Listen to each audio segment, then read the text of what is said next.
Olá pessoal, vamos começar o nosso A Ciência nos Super-Heróis. Nada seria diferente se eu não começasse com o meu favorito, né?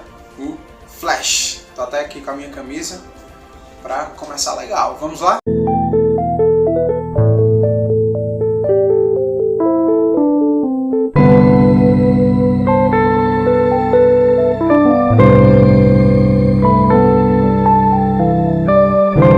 Cerca de 20 super-heróis receberam esse nome, Flash. Porém, somente o mais conhecido, né, entre eles, o Barry Allen, é o que vamos abordar aqui, tá bem? Apesar de todos eles terem similaridades. Policial por profissão e impontual por definição é o que sabemos do Flash, né? Isso quem assiste a série aí deve saber do que eu estou falando. Ele começou a ser super-herói quando um raio atingiu o laboratório no qual ele estava e cheio de produtos químicos, e daí ele foi banhado por produtos químicos. Então por isso, um dos símbolos do Flash, dá pra ver aqui, eu vou colocar uma imagem, é justamente um raio. Ele deu essa denominação a ele mesmo, a Flash, devido aos quadrinhos que ele lia quando criança.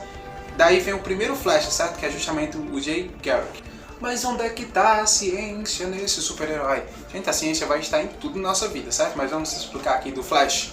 Uma das principais consequências da sua hipervelocidade é justamente as suas roupas ficarem um trapo devido à sua corrida, certo? Então, a consequência disso é ele utilizar trajes no qual sejam mais aerodinâmicos e principalmente resistentes ao calor. Viajar na velocidade da luz traria algumas consequências drásticas para o nosso querido super-herói, como por exemplo, os seus olhos poderiam explodir devido à pressão, a sua mandíbula poderia rasgar e nem conseguir respirar direito. Então por isso o nosso super-herói utiliza uma máscara para evitar esses fatos aí assim. E quanto a ouvir, será que o nosso super-herói conseguiria? A resposta é clara, né? Não.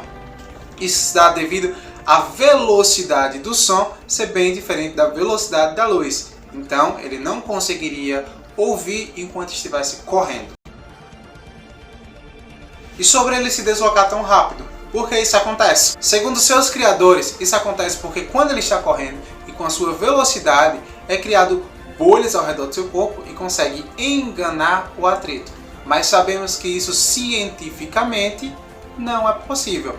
Quer um exemplo? Vá correr aí numa pista de gelo. E aí?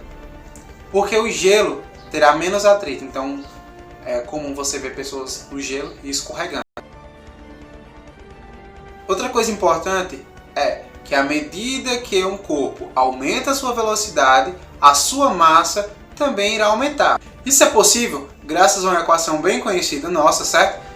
Que é a energia é igual a massa vezes a velocidade da luz ao quadrado. Então com isso, o nosso querido super-herói, ele pesaria bem mais do que quando estava imóvel, devido à sua velocidade. Um exemplo disso é um objeto que ele poderia se deslocar a cerca de 75 mil km por segundo, ele aumentaria a sua massa em 1%.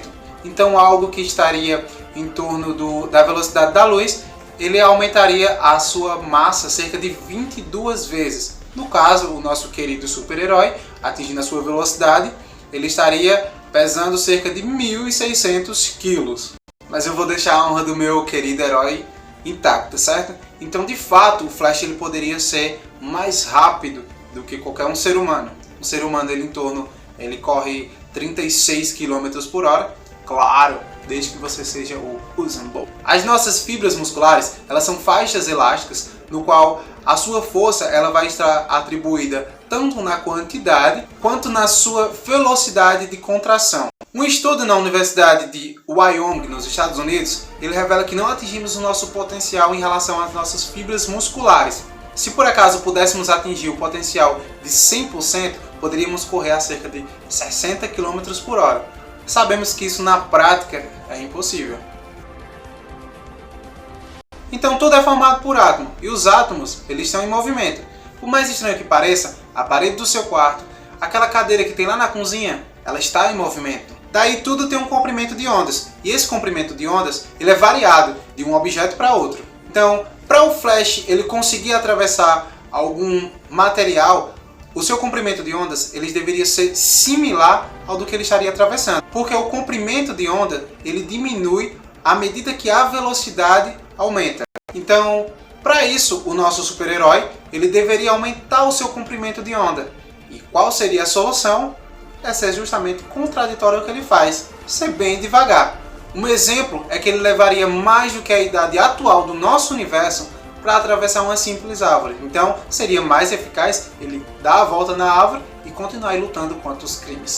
Tá a fim de saber mais sobre alguns outros super-heróis? Então, continue aí com a gente e aguarde nossos próximos A Ciência dos Super-Heróis.